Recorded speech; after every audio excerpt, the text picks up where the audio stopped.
Good morning and welcome back to the Self Psychology Podcast. I'm really glad that you're here with me today. And I'm also incredibly glad that we have the beautiful Candice here from Miss Morning Skincare with us. Hi, Yeah, Candice. How are you? I'm good. Thank you so much for having me. Thank you so much for coming on. You're our very first guest ever here on the Self Psychology Podcast. So Oh I'm my very God. grateful for taking the time to join us today. Yeah, it's such a big honor to me as well. You. Now, Candice has founded the most incredible, innovative skincare line called Miss Morning Skincare. Candice, would you like to tell us a little bit about yourself and your amazing brand? Yeah, definitely. So my brand is called Miss Morning Skincare. I'm S Morning, not Miss. I'm ISS. Yeah. So this is the brand, as the name suggested, is specialized for morning skin prep, and we have founded that for 2.5 years now. We started in Adelaide, and the reason we called it Miss Morning is because when I was back in my corporate job, and I wanted to start something. And I have tried so many different industries before. And until I got married with my husband, then his family has been doing formulations for more than 30 years. And then I was like, okay, maybe I can give it a try in the skincare space. But I know this space has been always competitive and crowded. So I really wanted to solve some real problems. Then I was keep thinking that for myself, the real problem is, even though I'm not a mom yet, but I am just the kind of the girls who wanted to do a lot of things in my early mornings because I wanted to be consistent with my habits or with my self progress. So by the time I need to get ready, it only allows me for 10 minutes. And I always just quickly running through the bottles and sometimes skip a lot of like the steps, and then rush to the office. And I also found a lot of my coworkers, they are exactly doing the same thing. And some of them even don't put a moisturizer on. And but for me, because I was working in a marketing role, I still need to show up properly. So sometimes I just feel guilty about it. Like feels like I didn't give myself enough time to really do like self-care, to do skincare, especially when I see myself in the mirror that maybe my skin looks tired, looks flat. So I was thinking why there's no brand that condense all the steps into one.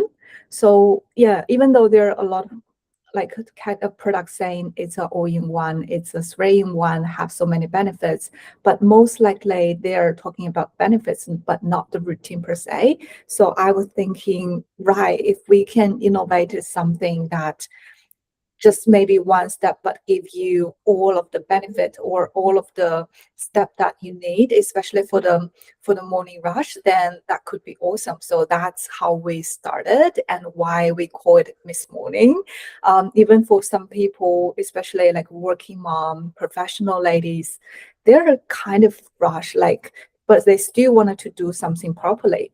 I mean, for the morning time, most of us gonna um have a quick skincare routine, and then but we still need something that functional and help with the skin. So yeah, that's why we created this brand, and we hope to help more people to really find that balance, especially in the chaotic morning. Wow. Can be a real balancing act, can't it? I love how purposeful and how function based your brand is and the thought behind the product. So, which product was the first one that you started with?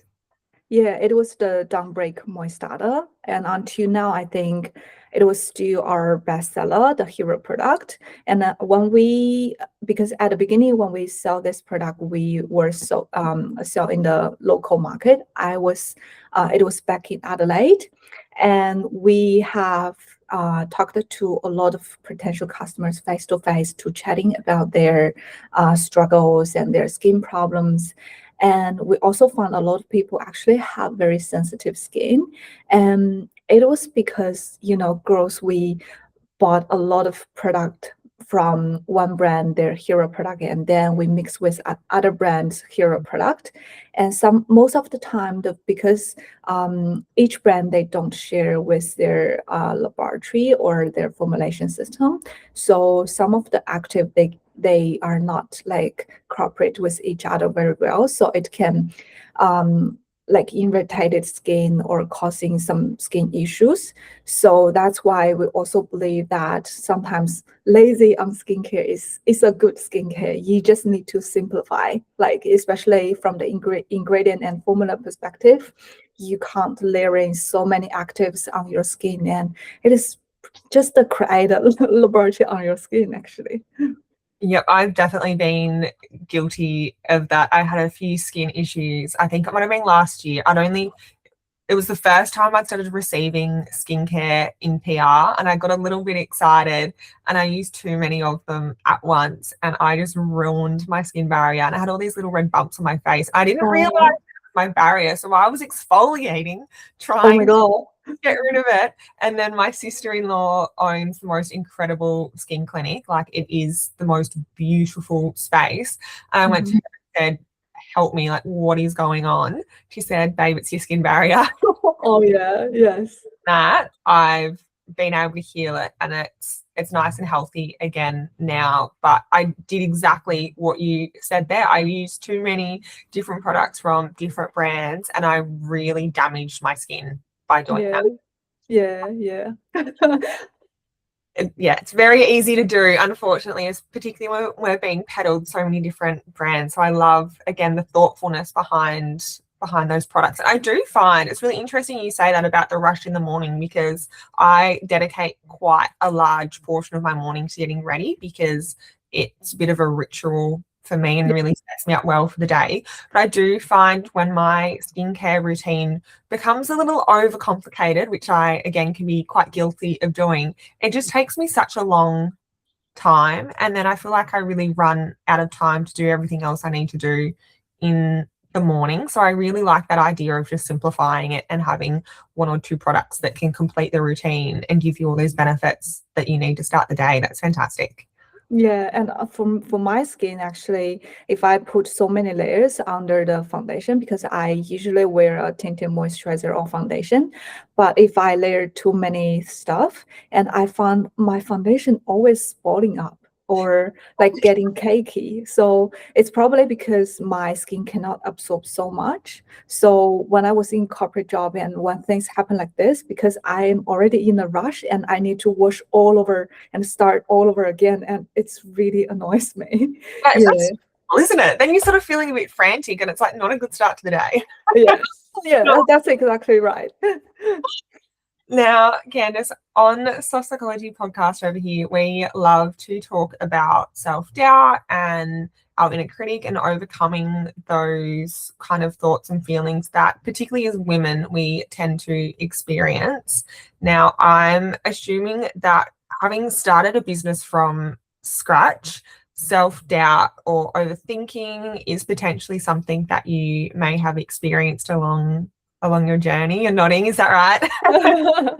Oh my God, because I felt like I was a bit naive when I started my business.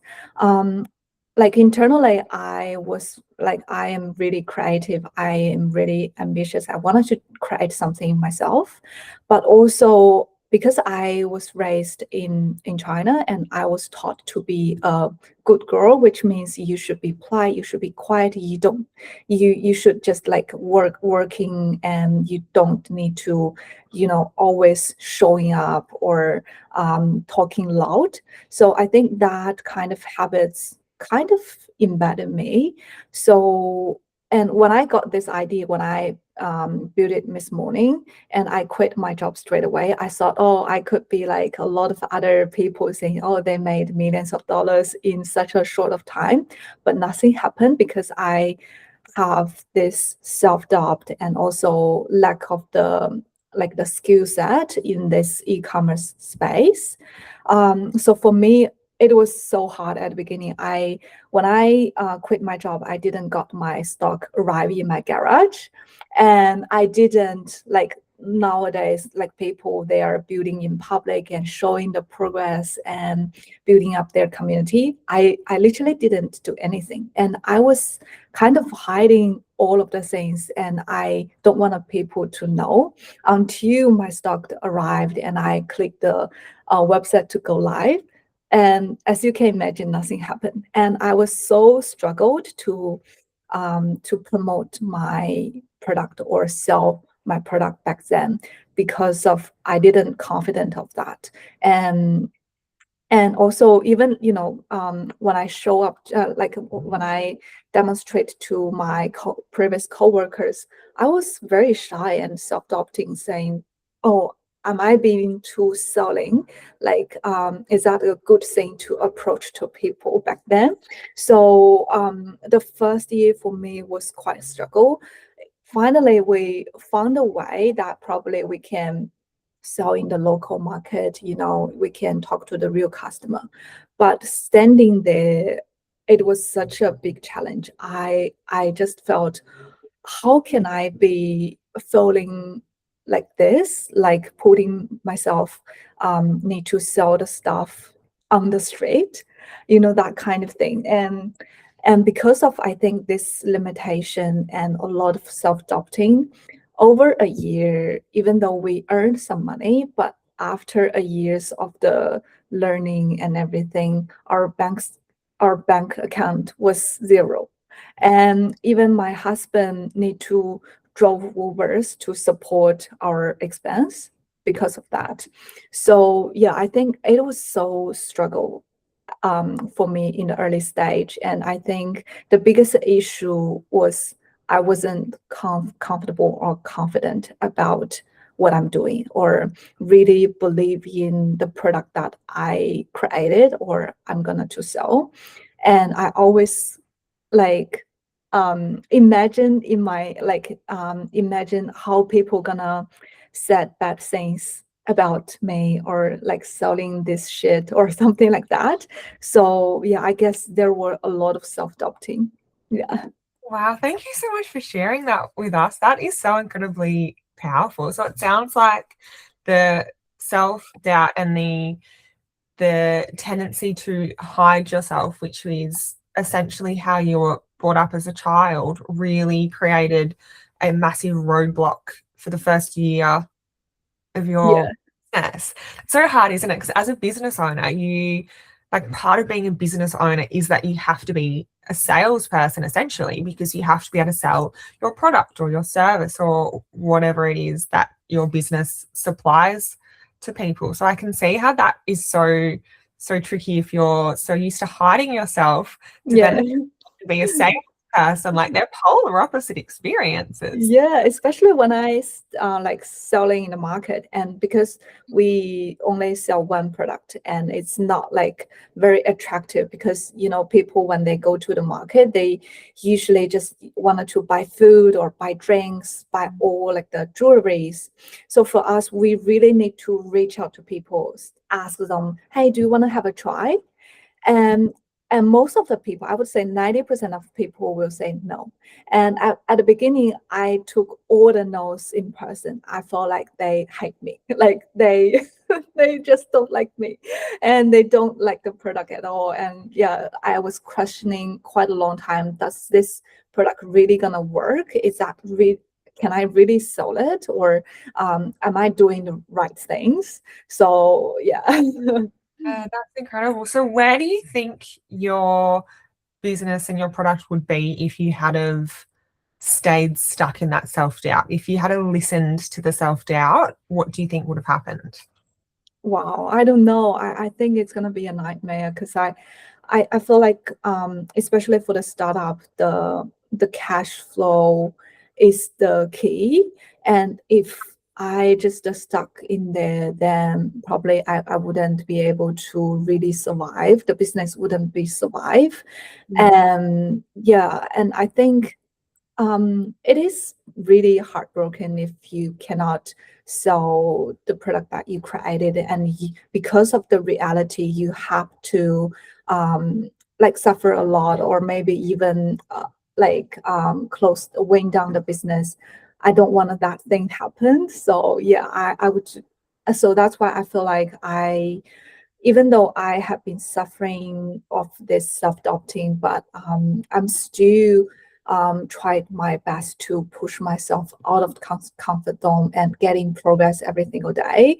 For me, I'm a morning person. I'm not like um, even though I get late to the office back then, but it was because I have done so many things for my mornings. I have this like a lot of things to do, and for me, my morning ritual is very different.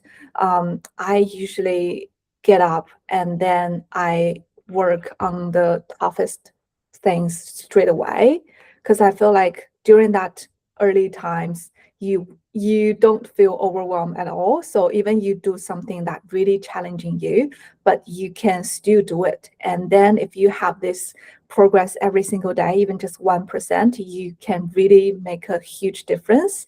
So I think for the first year for my business, I was keep pushing and I was keep learning, and I was so scared of reaching out to people. So when I wake up, I was standing in front of the mirror and practice my script, like how should I approach to people, and like kind of forecasting what the questions they're gonna ask and how should I answer, and just to practice every single day. So I think that was help. And also I think when you, even though you have a hard day, and for myself, I always go to bed early because I feel like in that way I can really protect my energy. I don't need to overthinking too much. And then when the next morning, when you see the sunlight, you feel much better and you feel completely bounce back. So you can do it all over again. So I think in that way, it helps me as well. Yeah, that's incredible. It sounds like you've really been able to identify what works well for you and your mind and body, which is such a skill to have. Because I think sometimes when we work against ourselves, it's not easy, it doesn't flow, and it makes it so much harder. But the fact you've figured out that, hey, I can do this really well of a morning, so I'm going to get up early and do this of a morning time, which means that I go to bed early because then I'm refreshed for the next day. Like, that's a fantastic routine, I guess, to be in, because you know how well it works. Yeah, yeah. And I found if you're doing like every habit that you wanted to do it consistently, for me, I think it's better to do it in the early morning because Mm, I said it's more easier for me to keep doing it. If yeah. I leave it to the end of the day, some of the day I just wanted to, lie on the bed or maybe watch Netflix. And yeah, Yeah. you cannot like keep doing it. Like even when you wanted to maybe do workout, and I found it's easier to just to go to the gym when you wake up. Yeah. Yeah, I'm exactly the same. I find that even when I was at uni, or I think I even did this in college, I used to wake up early of a morning and do extra study or extra work first thing of a morning because I felt like I could concentrate better. But come like 3 o'clock in the afternoon, I'm no good. Like, Yeah. all my ability to focus and concentrate has been used up by then. Yeah, that's right. So Yeah. that's why I feel like if I schedule all of the important meeting in the morning time, I will have better performance. Even for myself, I record podcast in the morning. If it's in the afternoon, my performance was like really down. Yeah, I even find that with my therapy clients, particularly when I was working in my own private practice, like full time. Now I only do it part time. I used to have quite a few clients ask me, why don't you offer appointments late into the day? Like, why don't you do a 5 or 6 o'clock appointment? And I used to say to them, you don't want therapy from me at 5:30, 6 o'clock, because it's not going to be quality. Like, I'm not Mhm. trading very well at that time of the day. Like, you're better off to see me at 8:30 in the morning Yeah, because then you get what you're paying for, but not at yeah, 6 o'clock. Absolutely not. yeah. I feel like it's gonna be completely different experience for them. Yeah, yeah, exactly. For both of us, like, neither of us are going to want to be there. Yeah.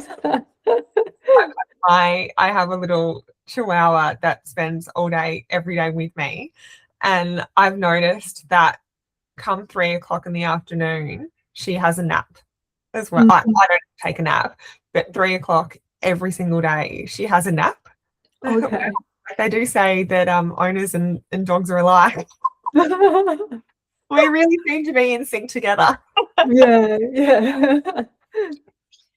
So, is there anything in particular, do you think, was there any turning points for you that really helped you to overcome those feelings of self-doubt? I think there were a couple of things.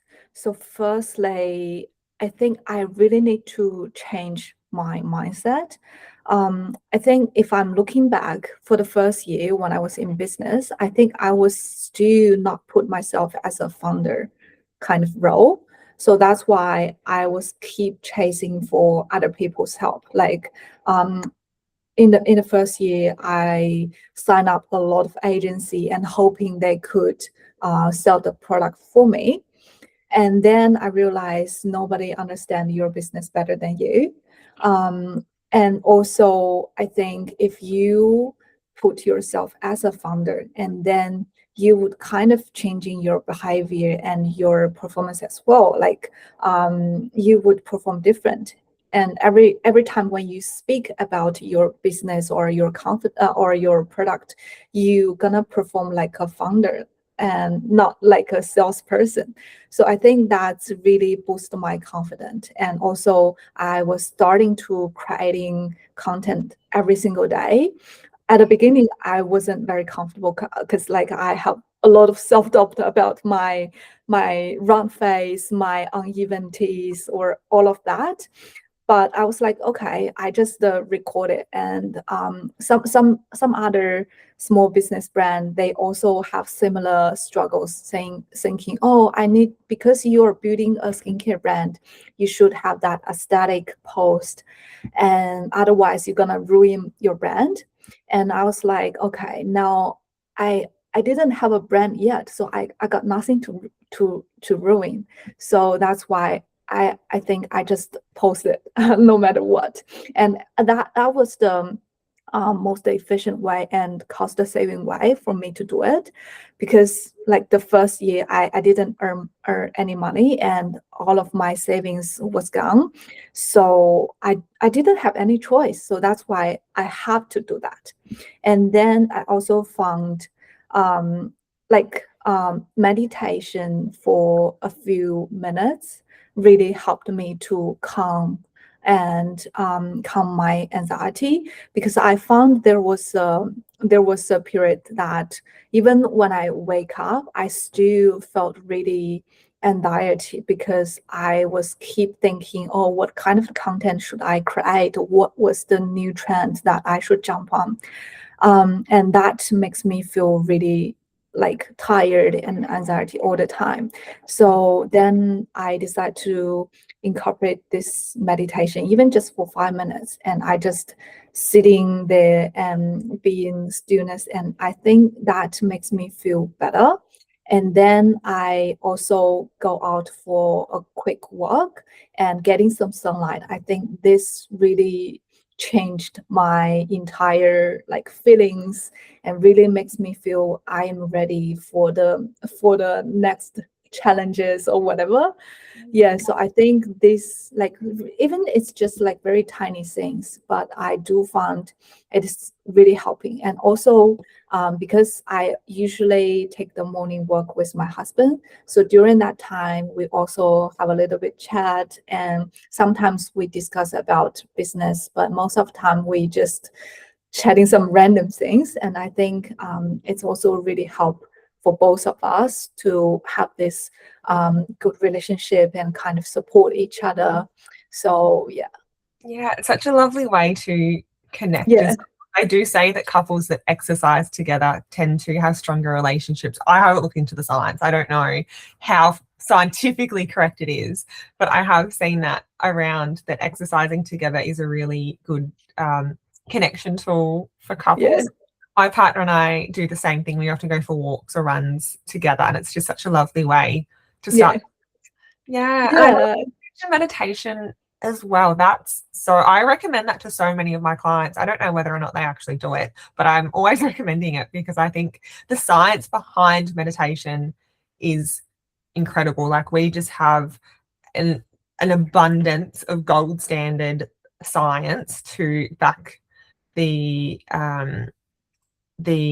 benefits. Yeah, There a yeah. specific meditation that you do, or do you have to just take 5 minutes of stillness? I tried to use an app, Mhm. but I found if I listen to a guide, it's really distracting me. Mm. And so now I am more prefer to just sit there and breathe, like take deep breaths. Yeah, excellent. And how easy is that? Like you can do that anytime, anywhere as well. You don't need anything with you even to do it. Yeah, yeah, I think. Yeah, and I forgot to mention there's one thing that I recently found it's really helping, is like role playing. I think this is really a good hack to hack your mindset and help you to stop the overthinking or self-doubting, whatever. Because I recently learned that if you could role playing as the future self, that the person that you wanted to become, and you just perform like you already made, like everything that you wish already happened yesterday, and today you just kind of like taking everything for granted, and you just like doing this role play. It's really helped me to knowing that, oh, I have this capability to do it. And every time when I have this challenge and I'm kind of role playing, oh, the future me gonna do this and this, and gonna like put their shoulders back and kind of confident. So yeah, I'm gonna do that. I And love that. yeah, yeah, I think this is the most helpful way until now, that I become more confident and become more calm when things happened. Yeah, and it's such an interesting tool too. I know that a lot of athletes use that where they'll actually visualize themselves, going down the track or like doing the course or I don't know, whatever their sport is. But that visualization of you successfully completing the task that you want to complete, it helps to familiarize. I always struggle to say that word, particularly with my races. Words don't come out how I intend them to. It really helps you to become like comfortable with that outcome, and then you feel more secure about it within your body, which helps you move forward through it as well. I'm sort of butchering the explanation, but there's so much science behind that. I love that you use that Yeah, strategy. So yeah, cool. yeah, And even what you were saying before about how your mindset really had to change, I feel like everything you've just outlined actually coincides really well with the program that I offer for women around helping them reduce self-doubt and overthinking, because the three main points that we talk about is mindset mastery, aligned action, and then identity integration. So the first part is obviously that mindset piece that you were talking about, and having to, identify it and shift your thoughts somewhat, and then taking aligned action is basically acting how you want to be in the future, like you're acting like your ideal self. And yeah, then by doing that, you're integrating the identity. And what you were saying about becoming the founder, like you really have to take on that identity as, I am the founder of this business, that is me, yeah. and I take, my action aligns with that, and then my mindset ties it all together. Yeah, exactly. Yeah, because I do believe that how you do anything will decide how you do everything.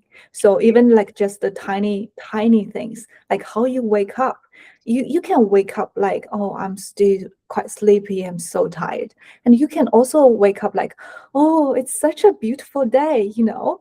Yeah. There are so many exciting things waiting for me. I wanted to get out of the bed and embrace my day. So there are always different way to do small things. So Yeah. yeah. Yeah. Like the tiniest, like saying I have to do something versus I get to do something can Yeah. make a difference. I've found sometimes when, like, I'm not naturally that great at running, but I persevere and I keep trying. And sometimes when I'm running, rather than saying to myself, oh my God, this hurts and it's so hard, I'm in so much pain, I'll say to myself, I have this little mantra that I use, and I say, um, what do I say? I say thank you to my lungs, thank you to my legs, and then I say thank you to my Oh, mind, thank you to my muscles. And I say that like as I run in line with my footsteps, mhm. and it like kind of distracts me from the pain and it puts me into a place of gratitude rather than a like pain cave essentially. I find that makes the run, it actually makes the run go a lot faster because I'm sort of caught up in my mantra, but it just makes me feel so grateful for my body and that I'm even able to do that in the first place rather than focusing on the fact that I'm not very good at it. Yeah, yeah, that's really cute. I'm gonna say that as well. Yeah, yeah, I'll message it to you so you can remember it. Yeah. It's really, really helpful. And I just do it each step I take. I sort of like say the words as I step because it also is giving you, as you're running, you're getting bilateral stimulation, which is really good for your mind to process things. I'm getting a little bit into the psychology science now, but Yeah, obviously I get really excited by it. But it's a really good way to sort of reinforce that messaging as you're running with the movement. yeah, I love that. Oh my God, I learned. How good. Now, if you had a woman that wanted to start something new, wanted to make a big change, but their self doubt and overthinking was really holding them back, what advice would you give them? Well, I think like whatever they wanted to start, no matter they have the skill set or experience or not, I think they really need to like check in with themselves if they can give themselves a promise is no matter what happened, they wanted to do it like they wanted to do it and they don't have any plan B or they don't wanted to they just wanted to commit to it. I think the commitment is really important, and if you can't commit to some certain things, which means maybe it is not that important to you at the current stage, or maybe you don't have that much eager to do it. And if you have this big belief or your commitment, then even though there's gonna be so many lows, so many self-doubting, but you just know that I need to fix all of that and I wouldn't give up. So I think that's the things that really supported me, especially in my hard days. And I just know I don't have plan B. I don't want to get back to my like corporate job. And this is the thing I have to figure it out no matter what. So I think with this self-promise, then um, overthinking or all of the things that problems that around you, you will find a way. And if you find it is hard for yourself to commit it straight away, maybe you can starting to try in a simple way, saying maybe a side hustle or try in a very like small way, and until you have more confident or you have more skill set, maybe you can fully commit. So yeah, I think it's really depends on how eager you want. It's just if this business is like it's like you wanted to brace, then there's no self-doubt. Yeah, I love that. So it's pretty much asking yourself how badly you want it, and if you want it badly enough, you'll make it happen, and not giving yourself like a safety net. You've just got to make it happen. Yeah, yeah, Yeah. exactly. We often talk about something called self-efficacy. Again, that is so difficult for me to say, to be honest. And it's a psychological concept where if you have a high level of self-efficacy, it means that you believe you're capable of taking the actions that you need to take to complete whatever goal it is. Whether if your self-efficacy is low, you don't believe you're capable of completing those steps. And I really liked how you touched on that. If you don't feel confident enough, like what can you do to start to build that? And that's often Mm, like we talk about is how can you start to build up your self-efficacy?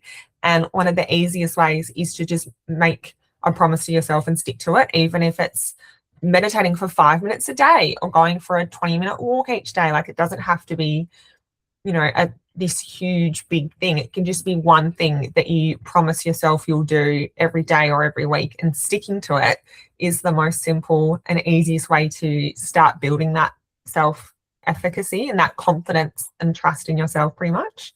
Yeah, I feel like for me, because in my case, it was a bit special because I was saying that my background a little bit at the beginning.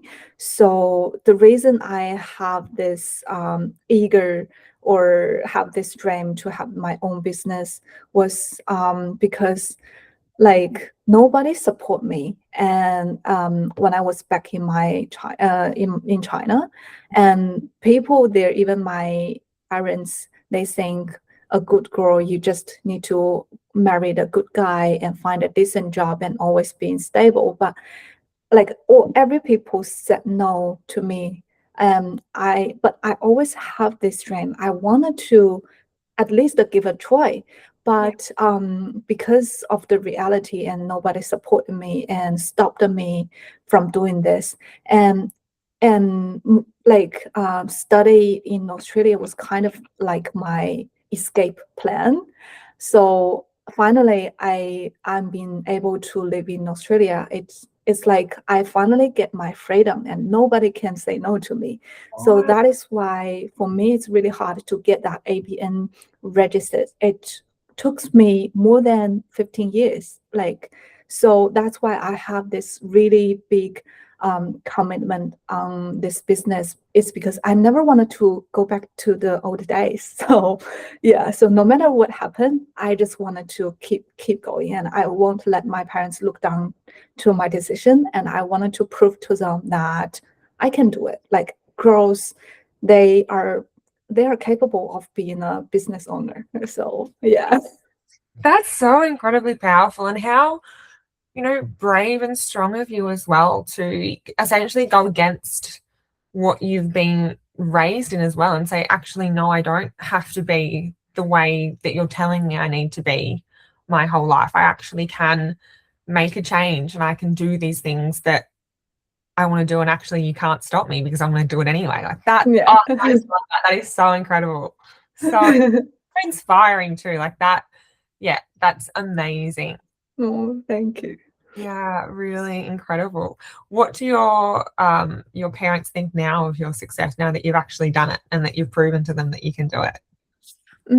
I wouldn't say I'm successful, but at least I think I proven to them that this way it's gonna work. And so I think now my dad become more gentle to me, and I can tell they're become more proud of like my decision. So yeah, they kind of support me and asking me, do you need any help? Or yeah, even my mom testing the formula for me sometimes, and yeah, they love it. Wow. So if you could go back to, little Candice, like Candice as a really young girl. I've sort of put you on the spot here. This wasn't a prepared question. So It's okay. what would you say to little Candice now as adult Candice?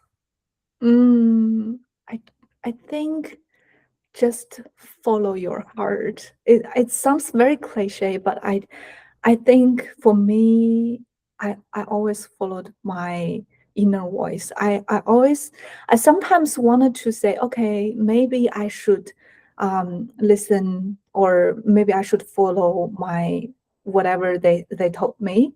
But there were always a voice that telling me I just cannot. And I don't want to regret because I just live one time and I wanted to give it a try. I'm not promising myself I have to be successful, but at least I need to try it. So yeah, I just wanted to tell her, yeah, just follow your heart and don't give up.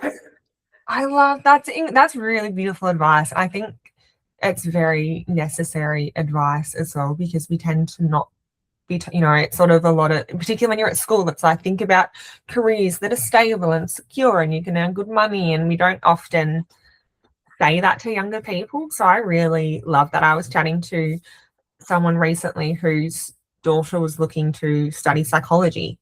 and they were asking me what subjects they should do in year 11 and 12, like in our college. And I said to them, just pick subjects that you enjoy doing because you're more likely to do well if you enjoy it. Yeah, yeah, Don't make it absolutely. harder than it needs to be. Just pick subjects you like doing that you want to show up for, and Mm, you're more likely to do well anyway because you enjoy it. We don't need to make everything so hard all the time, I don't think. yeah, yeah, absolutely. Yeah. Yeah, yeah, and there's so much to be said for following your heart and doing, following what lights you up and what you enjoy, because I think you're so much more likely to do well in that because you have the passion and the motivation and the drive to do it because it's something that you enjoy and that your heart's calling to. Yeah, yeah. When you enjoy things, you're gonna perform different as well. You're literally you can see your eyes having the light in it. Yeah, you can, can't you? You can Yeah, really tell. I feel like even on the TikTok space, which is where you and I connected, like you can see when people's heart are in it and when they're really passionate about something. It's all over their face. You can hear it in their voice. Like it's so clear when someone's really excited by something. yeah, yeah.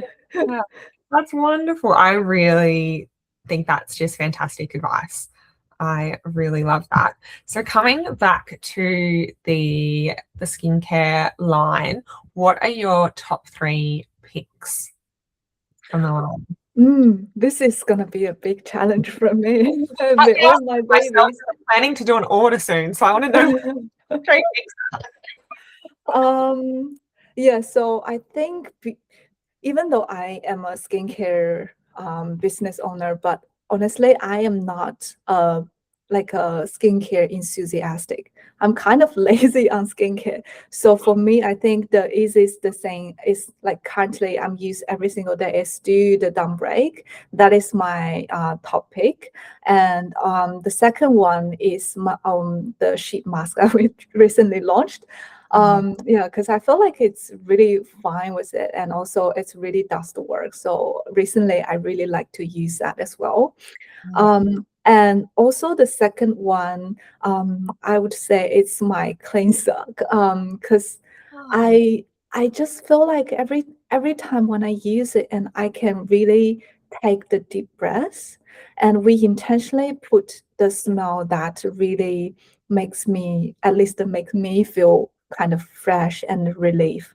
So every time when I wash my face, and I have a really good experience with it. So that's why I just like obsessed with using them every single day. yeah, that's okay. Maybe I need to try the cleanser because I always cleanse my face in the shower. I have a shower morning and night, and more often than not, I put a few drops of peppermint oil in the shower because I like how Yeah, invigorating and fresh it smells. Like there's something mm, about the sensory experience of that scent is yeah, lovely. So I feel like if the cleanser has a specific scent built into it, I need to try that. yeah, yeah. I more prefer the natural scent instead of um, like what's the word, fake scent or artificial scent. Yeah, yeah. Yeah, because I can't use perfume. It's very weird because I always feel faint or even headache when I smell perfume because they all have this artificial scent. I can only smell that like the with from the essential oil and the natural scent. So yeah, so I'm kind of enjoy using my product. Yeah, and it's better for your skin anyway. I've found that at times when I've been using lots of body lotions that have been too artificially scented, it's ended up really irritating my skin. Like I have to be quite careful now because I think those artificial Mm, scents can be quite irritating mm, our skin and our system too, like you said, headaches and things like that. So I love yeah, more natural scents in it. That's fantastic. yeah. Oh, I wanted to ask more about the mask. Can you tell us a little bit more about the science behind the bounce back mask? Because it is like nothing I have ever seen before.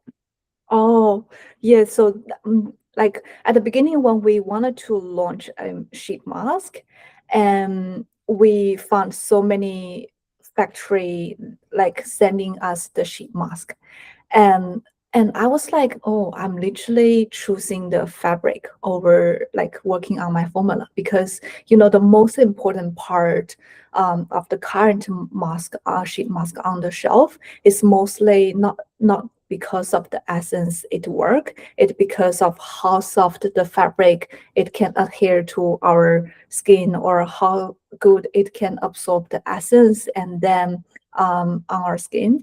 And even like the collagen, that trending viral collagen sheet mask that not dripping, it's like a gel collagen sheet mask. So that is a bit tricky to the skin as well. Maybe I'm not gonna explain this in the public, but yeah. So for me, I think I really wanted to find or innovated something that feels like I'm not choosing the fabric. I'm actually working for my formula that is good for the skin. So we were finding so many solutions, and because we wanted to deliver the essence more fresh and more effective, so that's why this free dried technologies jump into my mind, and I was chatting with my laboratory how we can make it. So and then we embedded this essence and free dried into the sheet mask. So which means even you just grab a dry sheet mask and you put some water, the essence gonna release straight away. So yeah, in that case, you don't need to worry about, oh, does that really works for me? You know, a lot of like the sheet mask, it's actually the essence is very less quality. It's just the creating experience, or creating something prevent the water evaporate. That's basically what it do. It doesn't give you much nourishment from the essence itself.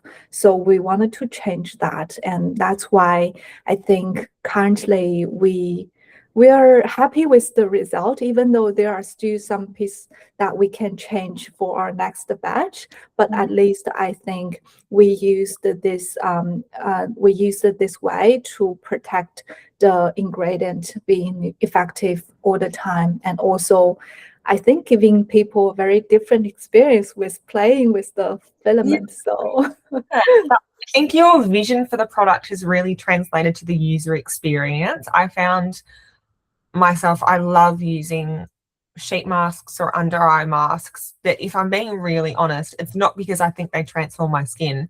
It's the experience of using them feels a little bit indulgent, and you feel like you're taking care of yourself, and perhaps, you know, I might lay down or do something a bit more soothing while I'm using it. But I very, very rarely, if ever, feel like my skin necessarily looks better because I've used a sheet mask. But when I used yours, I really felt that my skin had benefited from using the mask.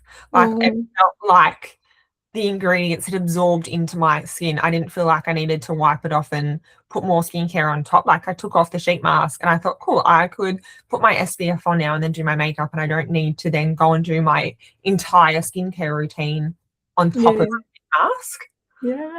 yeah, that's the goal. Oh my god. I like it. Nailed it. Absolutely nailed it. And I've tested, like we were saying before we started recording, I've been into skincare for the longest time, and I've tried lots of different products, and I've never used a mask like yours. Like, none of them have been as effective. And I can say that hands on heart. Thank you so much. Now, before we finish up, Candice, what are your top 3 beauty products in any category in general? Again, I'm sorry, I put you on the spot here, but I thought I'd really love to know what your top 3 beauty products are. I think a good moisturizer is a must, because I have a very dry skin. And you know, the water in Australia contains so many metals, so it's always getting the skin more rough and more irritated. So I think a good moisturizer is a must. And also I have a very dry lip. So I need a very good lip treatment, even without any color. I just need a very like a lip mask or lip treatment. And second is I have a really frizzy hair. Oh my God. So I really need a good like a container. Conditioning. Yeah. Yeah. So I think that's the three must that I have to have. Have you tried the Colour Wow Dream Coat? Have you seen that in the silver bottle? This, No. oh, it's incredible. You spray it into your hair when it's wet, like you drench your hair in it, and then it's activated by heat. So then you blow dry your hair, and it actually lasts for like 3 or 4 washes. Ah, It's really, okay. Sounds really good. yeah. I have super frizzy hair too. Like I really find frizzy hair. I just have a ton of it, and I find it really makes a difference. I'll send you the link afterwards. Oh It's really. yes, please. Have a favorite lip mask or lip balm? That's the Australian brand is called Lampo. Uh, Lam. Kind of lips. How to pronounce it? Lampole, I think. Oh, I don't think I know that one. I think they are quite popular and sell in as I think they sell in Mecca and also Chemist Warehouse. I think so. Oh, Maybe just Mecca. Yeah, maybe just Mecca. I'll have to have a look. I am obsessed with lip products. I always have so many lip balms on me at all times. Yeah, me too. I have to. Yeah. Went through my hair bag once and I was out for dinner with one of my friends and I had 13 lip balms in my hair bag. Oh, that's too much for me. Yeah, it was so heavy. I thought this is ridiculous. Like I do not need that many in here. Well, thank you so much for joining us today, Candice. It has been an absolute pleasure to have you here and listen to your experience. And I just really appreciate how open and honest you've been with us. It's just been incredible. Oh, thank you so much for having me. Yeah. And if you haven't already seen Candice's brand, it's incredible. I'll make sure to link the website and the socials in the show notes. So please go and check out Miss Morning Skincare if you haven't already.